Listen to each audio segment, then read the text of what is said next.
दोस्तों, बहुत समय पहले एक छोटे से गांव में राजा नाम का एक गरीब और अनाथ लड़का रहता था। बचपन में ही उसके माता पिता का निधन हो गया था और वह अपने चाचा चाची के पास रहने लगा।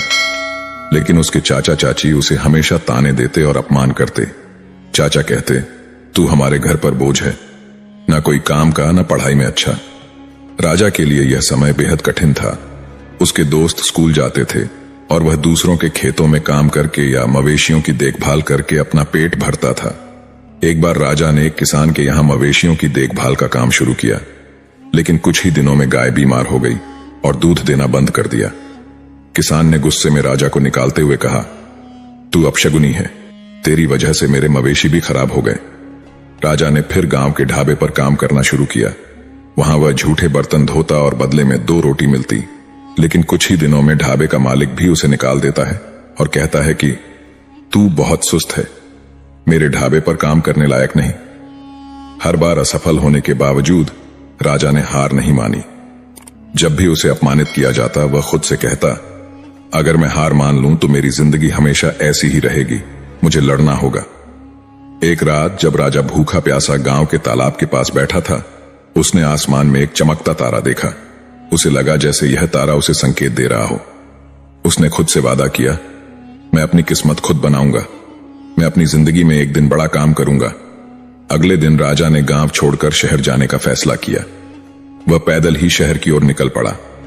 भूखा प्यासा, थका हारा, वह एक निर्माण स्थल के पास पहुंचा। वहां के ठेकेदार ने उसे देखा और कहा, काम करना चाहते हो? राजा ने बिना सोचे समझे हां कह दिया।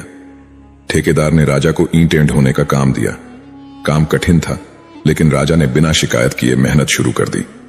वहां काम करते हुए उसने देखा कि मजदूर अपनी किस्मत को कोसते रहते हैं। लेकिन राजा ने सोचा, अगर मैं इस काम को समझूंगा और मेहनत करूंगा तो एक दिन मुझे मौका जरूर मिलेगा।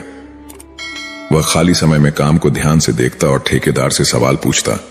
उसने धीरे धीरे निर्माण के हर पहलू को समझना शुरू कर दिया। एक दिन जब ठेकेदार ने उसे बड़ी जिम्मेदारी देने से मना किया, राजा ने कहा, मुझे एक बार मौका दीजिए, अगर मैं असफल हो गया तो मुझे हटा दीजिए। ठेकेदार ने अनमने मन से हामी भरी और राजा ने अपनी मेहनत से सबको चौंका दिया। राजा की लगन ने मजदूरों के बीच उसे लोकप्रिय बना दिया। सभी उसे पसंद करने लगे और उसकी इज्जत करने लगे। कुछ समय बाद मजदूरों ने मिलकर राजा को अपना नेता चुन लिया। नेता बनने के बाद राजा ने मजदूरों के लिए बेहतर परिस्थितियां बनाई और ठेकेदार से निर्माण के हर पहलू को सीखना शुरू किया। उसने पैसे बचाए और छोटी मोटी जिम्मेदारियां लेना शुरू किया।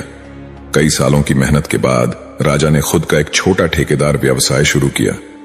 धीरे धीरे उसकी मेहनत रंग लाई और बड़े बड़े बिल्डर उसके पास काम देने आने लगे।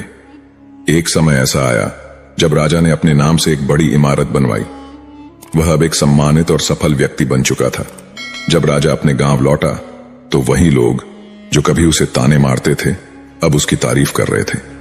राजा ने गांव में एक स्कूल खोला ताकि गरीब बच्चे पढ़ाई कर सकें। उसने अनाथ बच्चों के लिए एक अनाथालय भी बनवाया। राजा की जिद और मेहनत ने उसे यह सिखाया था कि सफलता कोई रातों रात मिलने वाली चीज नहीं है। यह धैर्य, मेहनत और सीखने की लगन से मिलती है। असफलता आपको तोड़ सकती है, लेकिन अगर आप जिद्दी हैं तो वह आपको और मजबूत भी बना सकती है।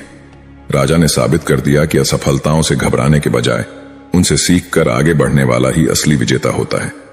और इसी तरह राजा ने अपनी जिद और मेहनत से अपनी सफलता का रास्ता खुद बनाया। दोस्तों, आशा है कि आपको राजा की संघर्षपूर्ण यात्रा और उसकी सफलता की कहानी पसंद आई होगी। यह कहानी हमें यह सिखाती है कि कठिनाइयां चाहे जितनी भी हों, अगर हम कड़ी मेहनत और दृढ़ इच्छा शक्ति के साथ अपनी राह पर चलते